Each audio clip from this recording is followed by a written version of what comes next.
But if you are truly opposed to reactionary populism, the proper way to defeat such movements is to govern in ways that don't make you unpopular. It's not that hard. Europe's energy policies, the UK's energy policies are a catastrophe. Energy is life. If you screw up your energy policy, your citizens necessarily live a lower standard of living. Nobody likes to have a lower standard of living. Heck, even the immigration debate, in our view, is really an energy issue. If you have less dispatchable BTUs for your society and you have more people in your society, then you have less dispatchable BTUs per capita and people get upset. They might blame immigration for their situation, but really I think it's an energy issue. It's a lot easier to have a welcoming immigration policy when you're energy abundant, with plenty to spare. Europe is and the UK are neither of those things. And so instead of addressing the core issues, bureaucratic malaise, overregulation, and a terrible energy policy, they've decided to sort of smear and minimize their opponents, call them all far right, or all the buzzwords.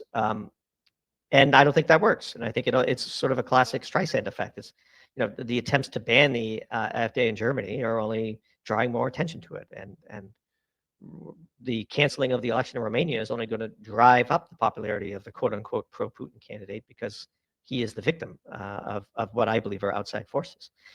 Everywhere we look, reactionary populism on the march, something we'd warned about, of course, for many years. I mean, if you starve people of energy, as we like to say, on the path from abundance to starvation is riot.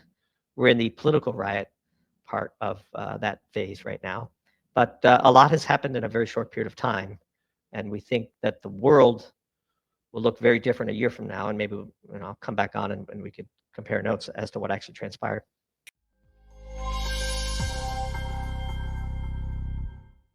On this episode of What the Finance Podcast, I have the pleasure of welcoming back the one and only Doomberg, who's, I think it's 6 interviews now, so pretty amazing. And as you all know, sort of really at the center of energy, finance, geopolitics, everything that's happening around the world. So Doomberg, thanks very much for coming on the podcast again. Anthony, nice to be back with you. I didn't know we had reached the half dozen milestone. That's quite the achievement. Looking forward to making this one the best yet.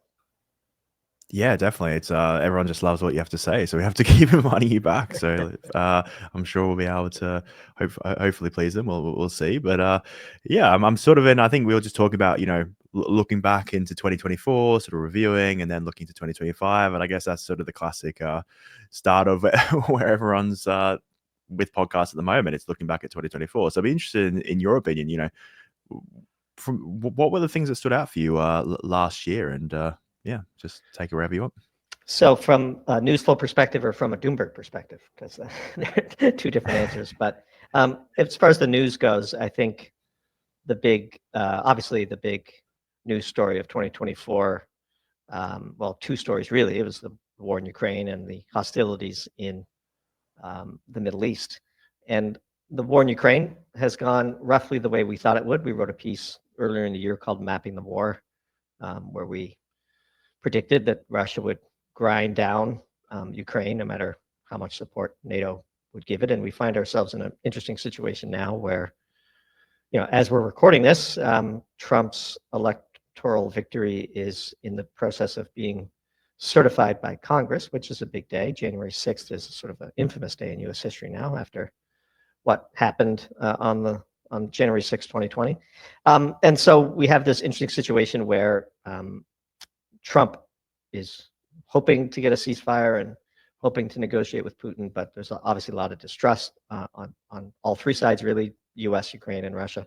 So we'll see what happens there. That was a huge story in 2024. And then obviously the ongoing hostilities in the Middle East. And then layered on top of both of those is just the complete docility of the oil market in response to all these events, which was pretty amazing to observe. We closed the year, WTI at least closed the year down versus the end of 2023 in absolute terms, certainly down in real terms. And we peaked out in oil prices in April, and a lot of things have happened that have put a lid on the price of oil that we largely predicted at the beginning of the year across several pieces. So overall, I think it was a very interesting year to be an analyst in these markets, and very proud of the work that we did covering it for our paying subscribers. Yeah, great. Yeah, as you said, a lot to touch on there. So much. I think it seemed like the market sort of got not sick, but maybe numb to all the geopolitical risks that were occurring because there's just been so much over the past few years. So as you said, there were these massive events, continuing boats sinking in the sort of near Yemen, and oil markets were still going down. It wasn't really having the effect that it had sort of months or even last year. So yeah, it's been quite interesting how the markets reacted to that. Yeah, we had a predictive model that we used to cover that. And one of our most controversial pieces was written almost a year ago, called "Pea Cheap Oil is a Myth." And we talked about how the very definition of oil is changing. The oil and gas sector is pivoting light. Natural gas is in super abundance around the world. And in fact, a combination of engine switching and molecular magic on the part of refiners and chemists is in fact changing the definition of oil. But because OPEC works so hard to keep the price of crude oil artificially high, the competitive supplements and or substitution molecules to oil are gaining traction much faster than many analysts realize. And so two small examples, but I think explain why the price of oil just couldn't get off the ground in 2024. One is massive engine switching away from refined products like diesel towards natural gas, especially in China, especially in long-haul trucking. And that, because the demand for commodities is so inelastic, it doesn't take much in the way of supply-demand imbalances for prices to swing in either direction, and it doesn't take much in the way of substitution for diesel, for example, to dampen the demand for and to lower the price for diesel.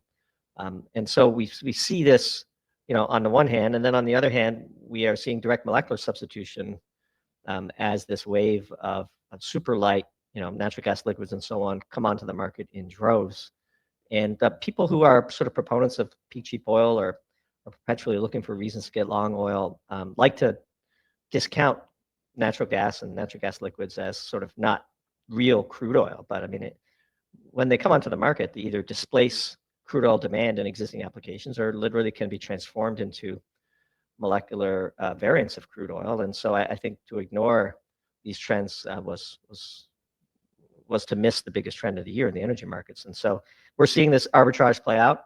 We wrote a piece in April called Generational Arbitrage, where we pointed out that the ratio of the price of oil to the price of natural gas in the US had reached historic arbitrage opportunity. And that ratio has steadily come down almost from the moment we published that piece and finished the year back down towards more historical norms. And we'll see what happens after that. Obviously, another big story on the year that I should have mentioned, I suppose, in your first question is this explosive growth in the demand for data center and the energy associated with that and the AI revolution. I think it is quite real. We have some friends who are sort of working on the cutting edge of AI technology development, and it really is remarkable what's going on. And the energy demand from the tsunami of energy demand that's coming in this space is going to be a real challenge for grid operators and government regulators alike. Yeah, a lot of places to go there, but do you see energy being maybe the bottleneck for data centers moving forward? Yeah, our view is that dirt cheap natural gas is going to be soaked up by AI data centers in the US and in Canada.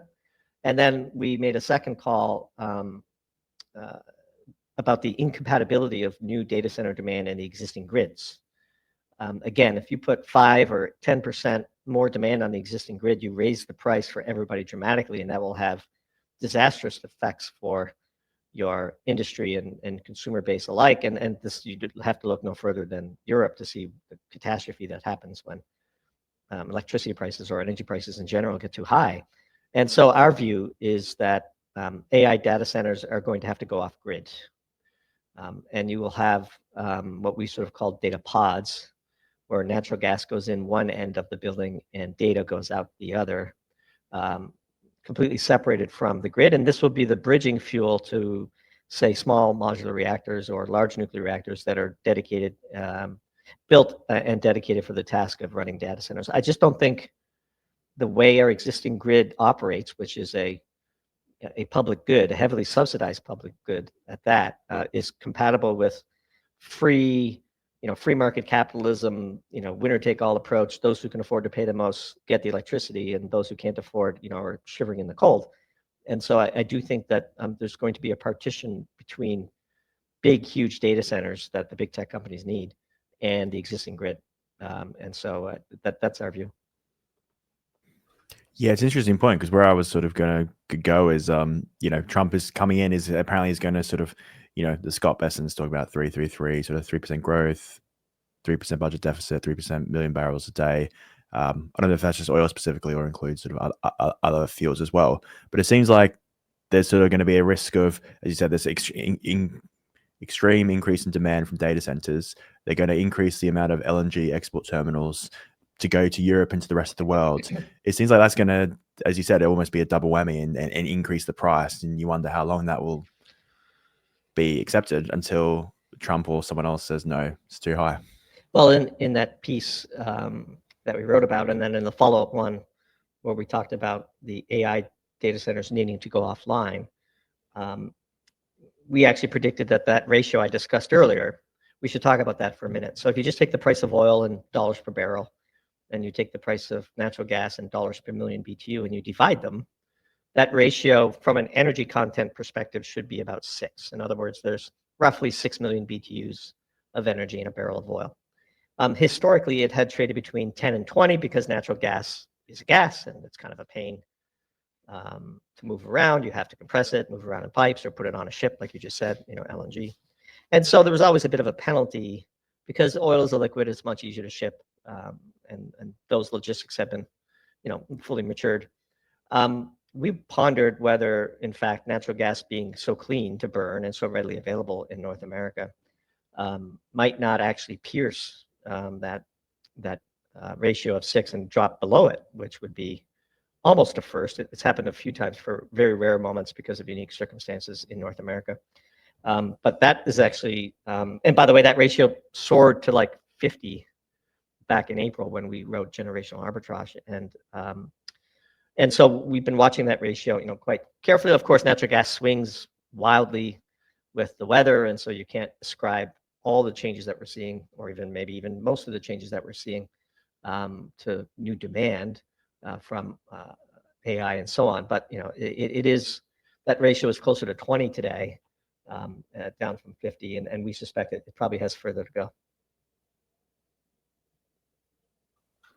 Yeah, that's a good point. And I think from what I've heard, this winter's been sort of a bit of a tight in the LNG markets. And as you said, there's lots of supply coming online in the coming years. But I think Egypt's had issues with production. Brazil's had sort of low hydro production, and cold winter as well. There's been all these trends which have sort of led to maybe this increase in gas in the near term, at least. But as you say, there's sort of lots of supply coming online. Well, the thing about gas is they're very regional markets, right? So you have individual regional markets, and then you have a global LNG market, and they're all separate things. And so the U.S. is sort of isolated from the rest of the world, except for the LNG exports that it does, of course. But those, as you say, could be turned off at any time. But natural gas in the U.S. got as low as $1.50 at the beginning of the year, which is an oil equivalent price of $10 a barrel. It's clean burning, cheapest and abundantly available. Eventually, those types of arbitrage have to close. And so the nice thing about energy is that there's sort of only 4 major rules, right? Like energy is life. The demand for energy is inelastic. Energy is fungible, at least at the margins. And because of the inelasticity, doesn't take much in the way of fungibility at the margins to sort of harmonize prices. And then fourth, the energy companies worldwide have very little track record of any discipline, and so that you can always count on them to overproduce in the long run. And so once you know those 4 rules, the energy markets become far easier to understand and even, dare say, to predict, at least in a broad sense, because that equilibriums are normally, means are regressed to and equilibriums are reached. And so with those 4 rules, we use that sort of axiomatic mental model to predict and study the markets through 2024.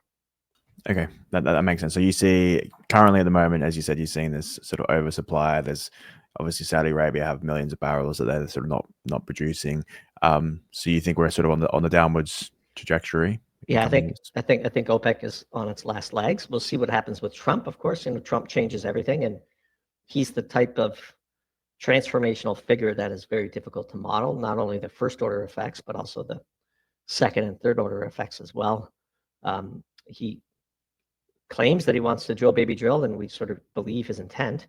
Of course, Biden is doing everything that he can on the way out to make things difficult for Trump, most recently signing an expansive executive order setting aside 650 million acres of offshore drilling on federal lands up and down the Atlantic and Pacific coasts.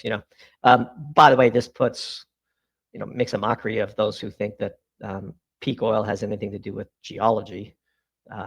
Our long-held position is that politics is the only thing that is constraining or could possibly constrain the growth in oil and gas production, and Biden's actions prove it. If we were about to run out of oil and prices skyrocketed, those executive orders would be overturned post haste, and we would be drilling out there very quickly. And the fact that we have the luxury of deciding to set aside huge areas of land for political cheap points, cheap shots, tells you that there's plenty of oil out there to be had. And in a true emergency, such politics will get wiped away.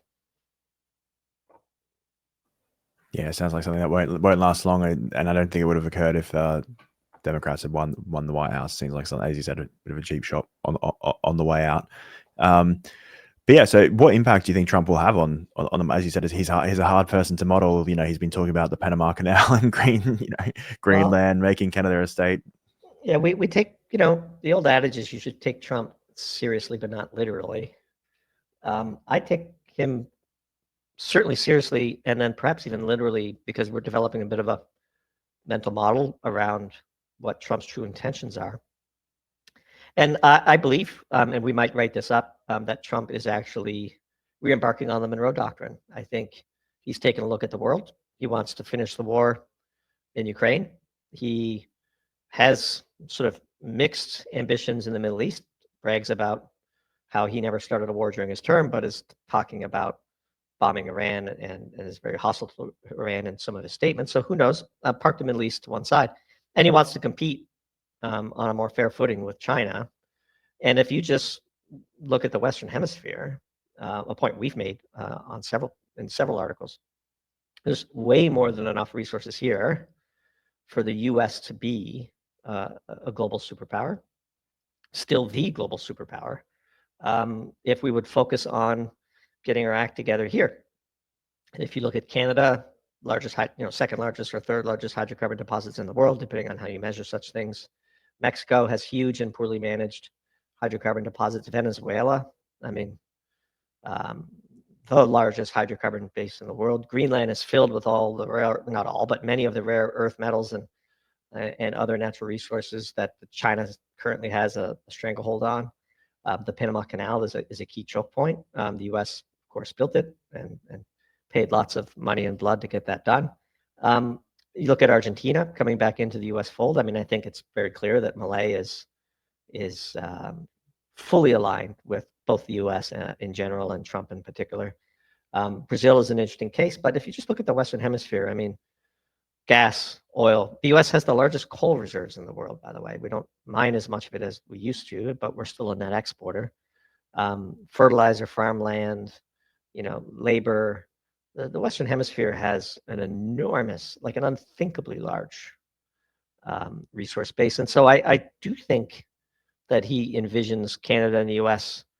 at least coming together in some form of a union, perhaps not a sovereign one, but one where frictions between the countries and border issues are resolved, trade is made easier for both countries' benefit. I note with interest and perhaps uncoincidentally that as we're talking, Trump's election results are being certified by Congress, and Justin Trudeau announced that he would be resigning as Prime Minister of Canada, both on the same day. I think it's that kind of symbolism that historians will remember. So I do think if we're right, and that Trump's main foreign policy agenda will be developing sort of a Monroe Doctrine approach to the Western Hemisphere, detaching himself from European wars and focusing economically on China, then that is probably a pretty reasonable agenda for his second term. Do you see there sort of being a vacuum in other parts of the world if he were to, or if the US were to sort of withdraw? Well, if you think about it, what are we protecting the flows of oil in the Middle East for? They go to China. Why can't China protect the flow of oil from the Middle East? Europe, frankly, is a bit of a basket case right now.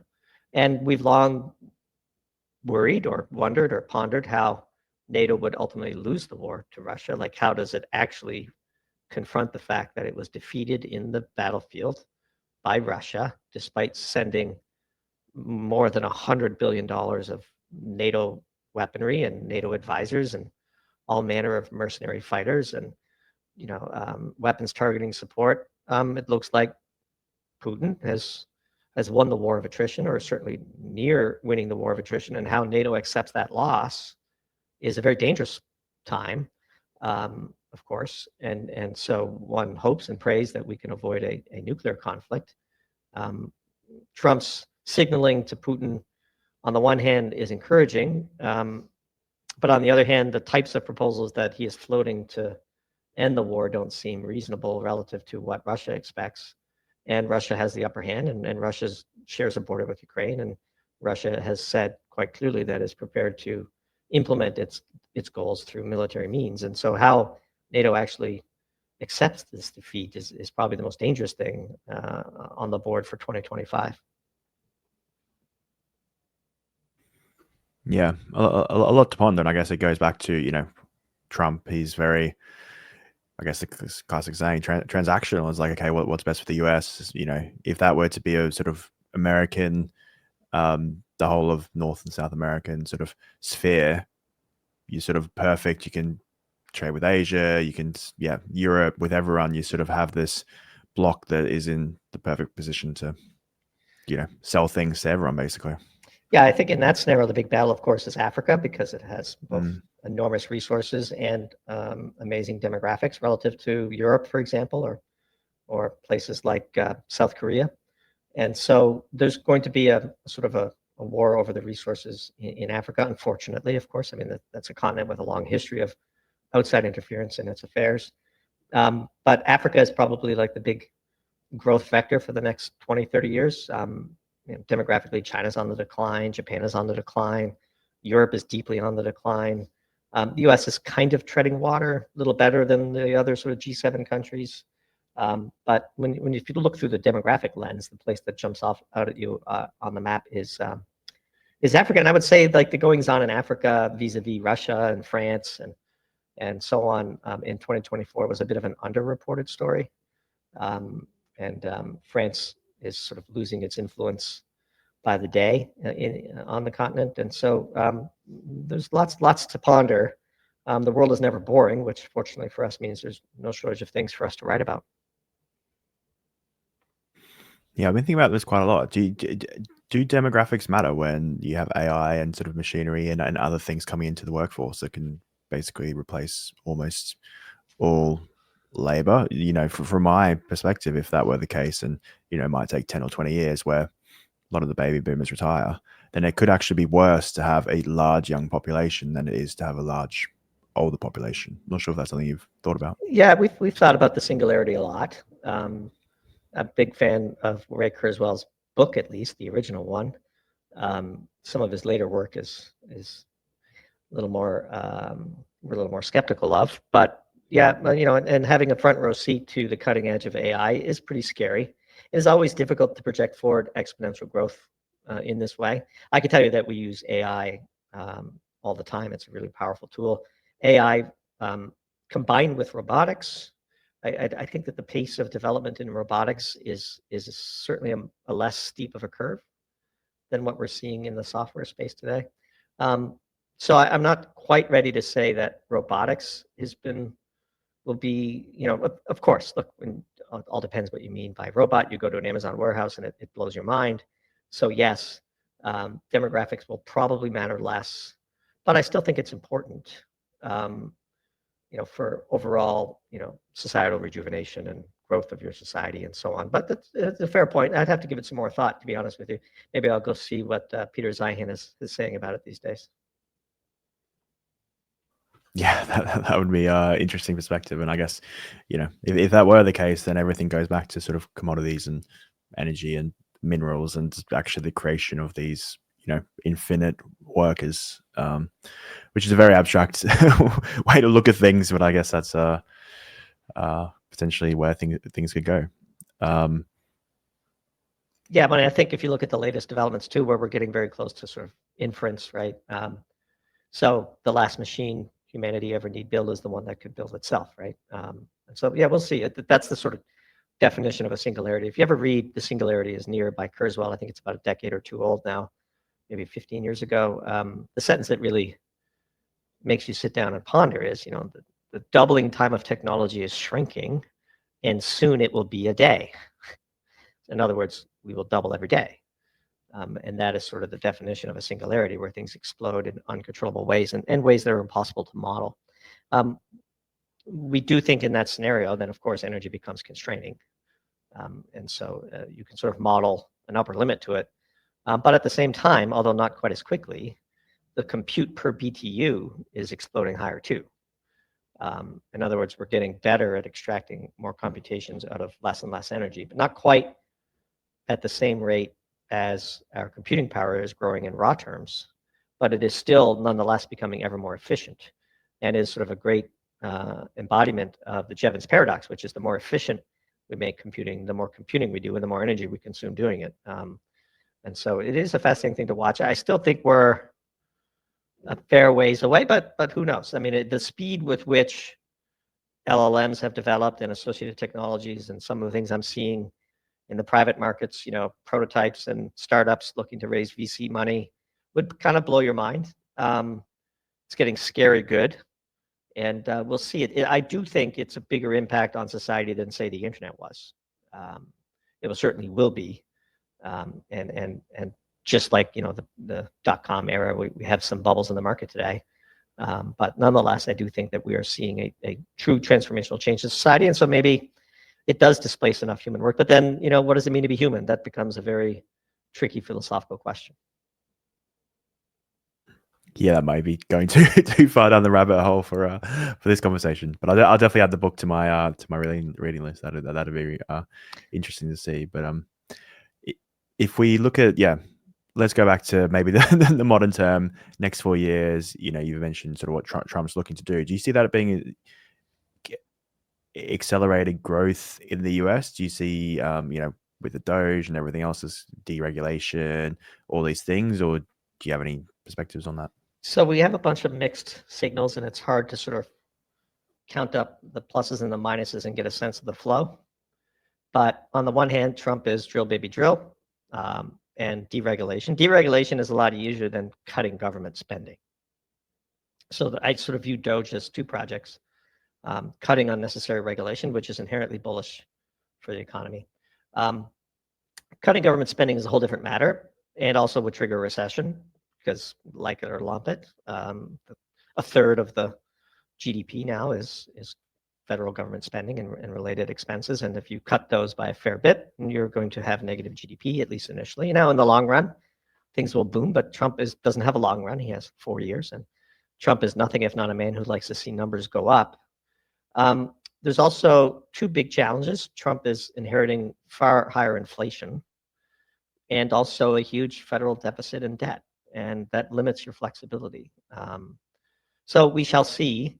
I think all things being equal, Trump is going to try to implement a manufacturing boom in the US with, I think, the full support of the Department of Defense, by the way. I mean, they have long warned about the hollowing out in the name of Wall Street quarterly profits, the US manufacturing sector, and shipping all of this sensitive industries off to China, and we're paying for it now. China is backing Russia in the war, and they own the supply chains, and that's at least part of the reason why Russia is winning. So I think he would like to do that. Whether he can remains to be seen. I do think regulations will be easier to cut than spending. And since cutting regulation doesn't have a negative impact on the economy at all, That's probably where he'll start, if we had to guess. Yeah, in the near term, and I guess the challenge is always, what are the long-term impacts these cutting these regulations could have? And I think that's listen to podcasts today talking about the regulation before 2008 and how the cutting of that did lead to sort of the wrong incentives and then led into this crash. So it's interesting I guess it's a very delicate thing to balance. Yeah, he doesn't have reverse gear though, so I mean, I just think Yeah. you should assume that he will press the pedal down hard, and I suspect he is going to shock and awe on January 20th, assuming he survives between here and there. You're going to see a tidal wave of executive orders overturning all manner of things from prior administrations and using the power of the pen to the extent possible, because as we've said on other podcasts, we don't actually think he has strong control over Congress, certainly not enough to implement everything he wants to do legislatively. There's a lot of Republicans who don't like him. We like to model Washington as sort of not Republican and Democrats. At the federal level, we don't believe Republicans and Democrats exist. They certainly do at the state level and governors and all that stuff. But at the federal level, there's basically Team DC now and Team Trump.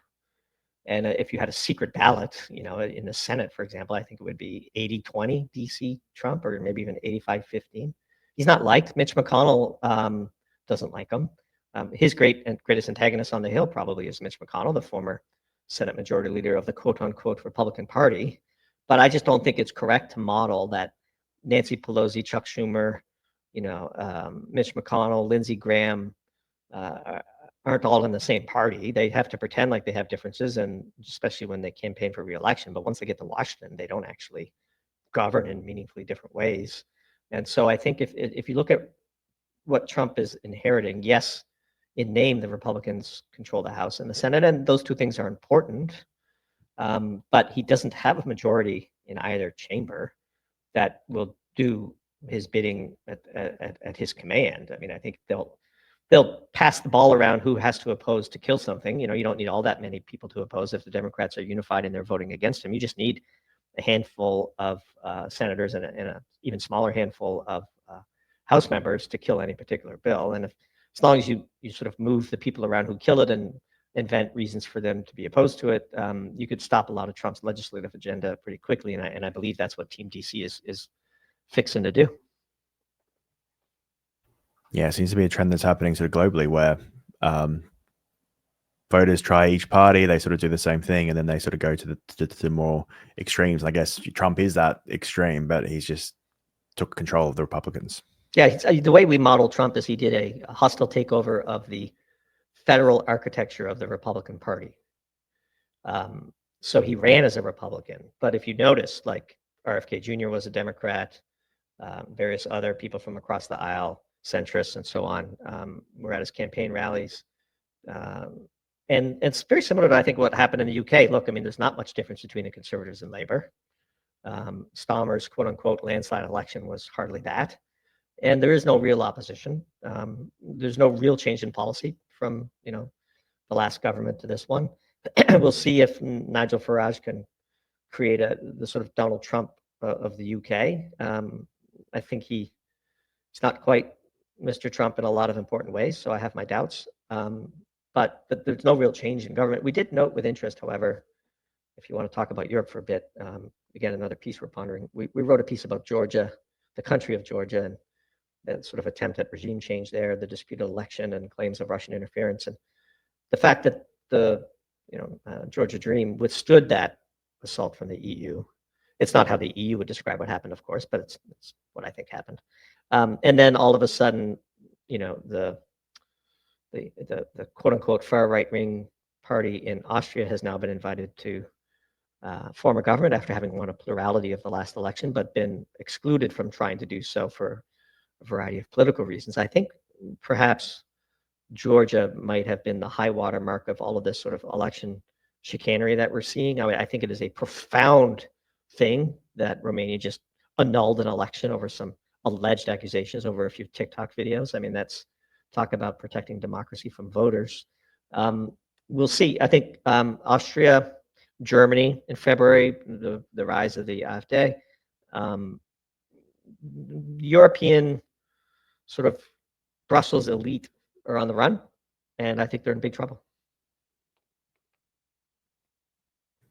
Yeah, I agree. I read this sort of article talk from someone who was sort of the EU's sort of regulators who was in charge of, I guess, checking everything they were doing, and they said it was the most difficult job they ever had. Never gave them the information they needed. It's sort of just this closed building, even though you're sort of the person put in charge to look to make sure they're doing the right thing. So I think, yeah, everyone's sick of the bureaucracy globally, and it's just things.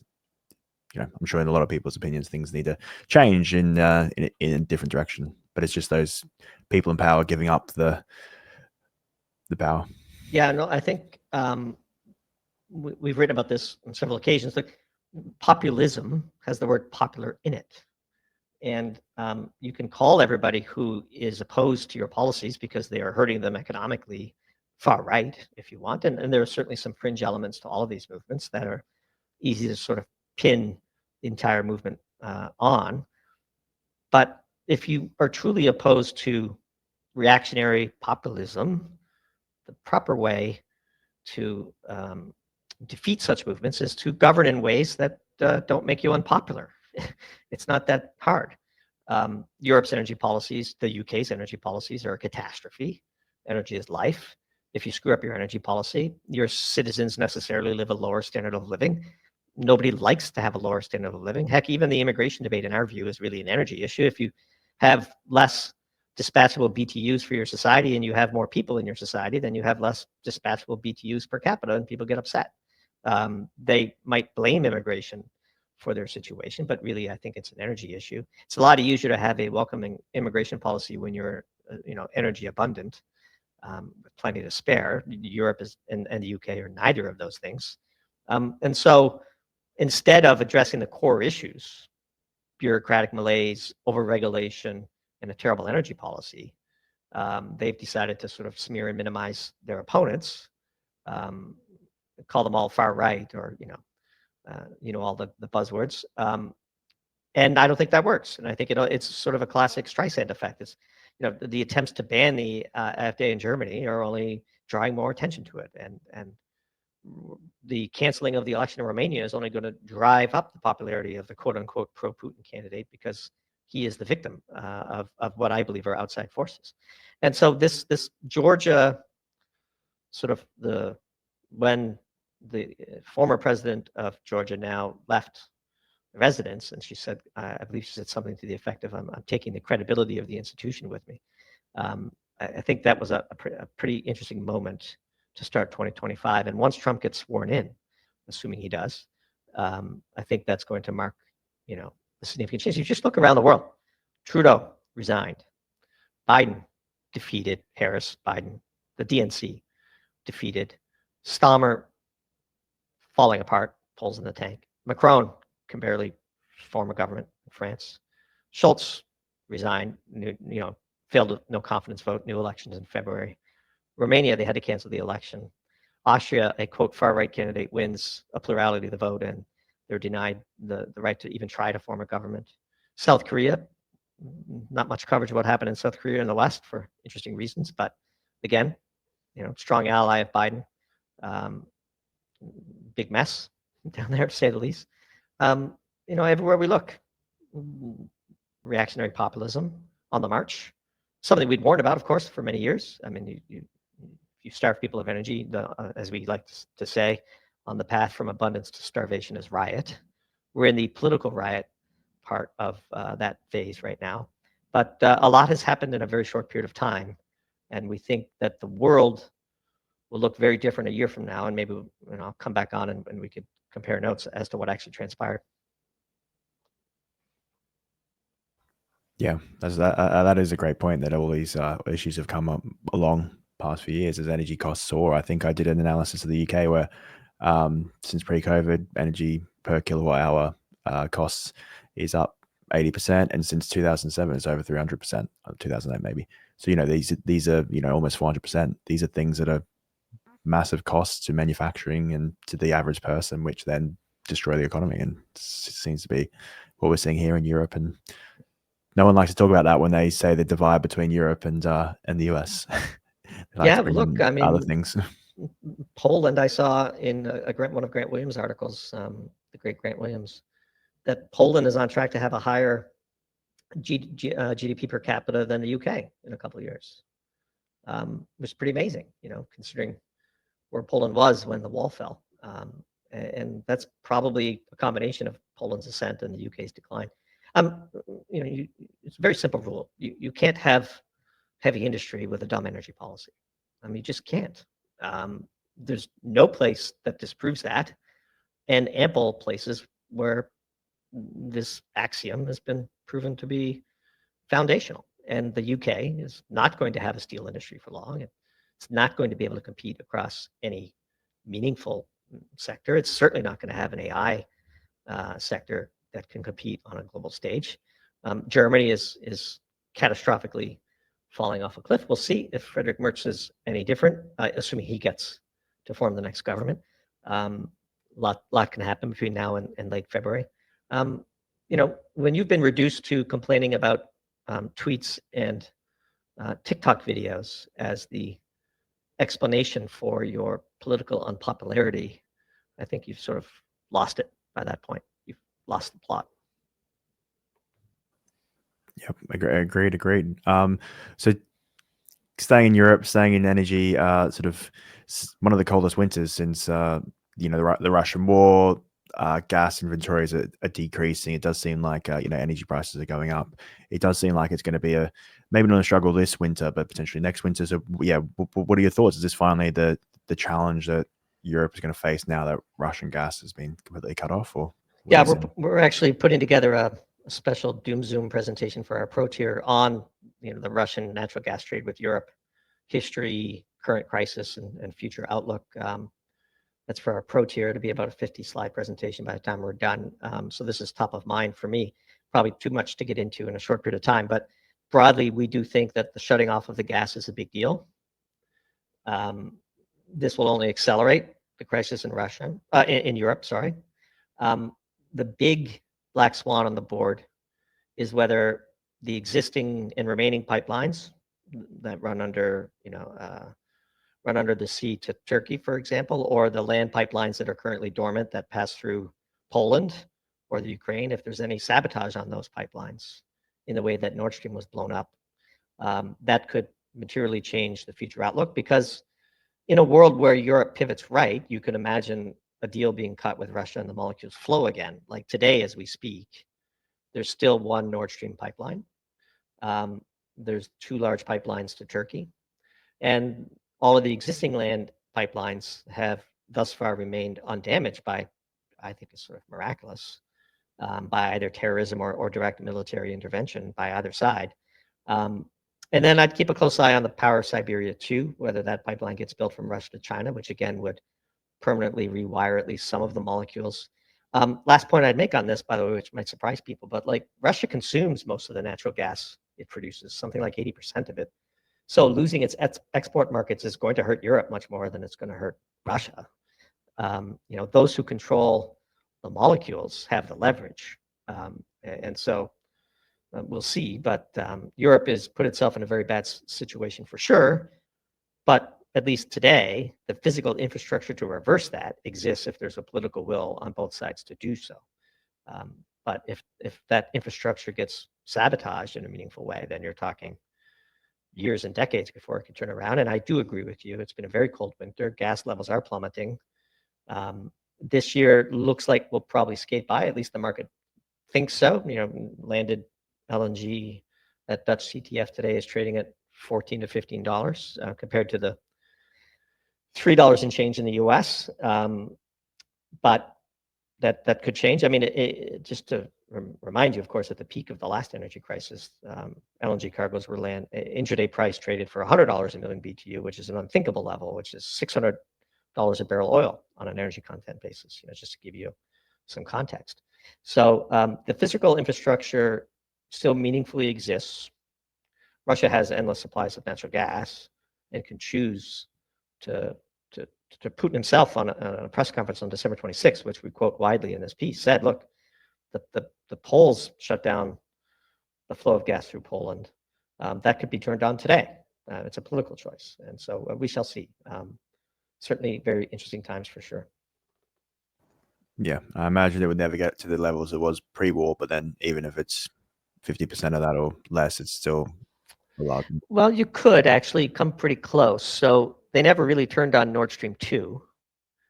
And the only pipeline that was damaged was one of the 4 Nord Streams now. I guess it was 2 operating, 2 were coming online and 3 were damaged. So you lost about 2.8 BCF per day of pipeline capacity, but the rest of the infrastructure is still there. And that's about 90% of what the capacity was, before, 85 to 90%. I don't know the exact numbers, but so you could restore a meaningful amount of that trade if you so chose, and might have to, by the way, as if Trump wants to keep the gas at home to power AI. So again, this is not. I know it seems far-fetched today, given Ursula von der Leyen and Putin and Zelensky, and Biden is still the president of the U.S., but all of these characters come and go, and nothing is forever. Yeah, it's a great point. And Russia's currently making 3 times the amount selling LNG to Europe, which is pretty amazing to see. Yep. Yep. Doomberg, thanks so much for coming on. Really appreciate the conversation. We went in so many different places, from the singularity to to oil and other. So yeah, I really appreciate it. I appreciate it too. And I said my job is to be on the internet all day, so it's what a way to make a living. So it was really great to talk to you again, Anthony. Looking forward to the next time. Congrats, by the way, on all your success as well, and have a happy and prosperous 2025. Yeah, thank you so much. Same for you. Really enjoyed everything you've done in 2024. And I guess is there any message you'd like people to take away from the conversation, or no, you could leave anyone with? If you enjoyed it or thought it was interesting or thought maybe you learned something, yeah, just head over to Doomberg.com. All of our stuff is there. Our annual tier, which gets all the newsletters, our pro tier, which gets the newsletters plus at least one monthly webinar. All of our podcast appearances like this one under our Doomcast page. All sorts of great stuff over there. Our full archives, coming up on 350 articles now and almost 50 Doom Zoom webinars. So lots of good stuff there. You could look back at history and see when we were right and when we were wrong, and how we've changed our views over time as well. We've left everything as it was when we published it, of course. So very much enjoy the conversation, and again, talk to you soon. Yep, appreciate it. Thanks again for your time. I'll put that all in the description. Hey everyone, thank you for listening. I really appreciate the support.